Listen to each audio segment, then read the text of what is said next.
రాజీనామా చేసి మర్నాడు వచ్చి అమ్మమ్మ నాకు వచ్చి రద్దు చేయొద్దంటే అంటే ఈ ప్రాంత తాలూకు ప్రజల తాలూకు మనోభావాలతో సున్నిత అంశాన్ని రాజకీయ లబ్ధి కోసం తీసుకుంటామా?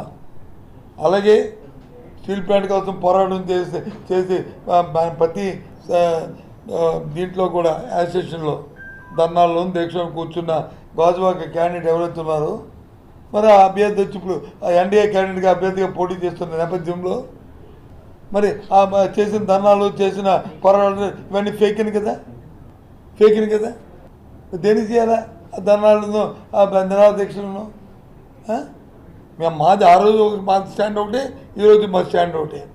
మళ్ళీ ఈరోజు నిన్న గాజువాక స్టీల్ ప్లాంట్ ప్రాంతానికి వచ్చిన మరి తెలుగుదేశం నాయకులు దాని గురించి మాట్లాడు అంటే వాళ్ళ తాలూకా దుర్బుద్ధి, వాళ్ళ తాలూకు విధానం, వాళ్ళ అభిప్రాయం తేటతెల్లం అయిపోయింది. ఇక నిర్ణయించుకోవాల్సింది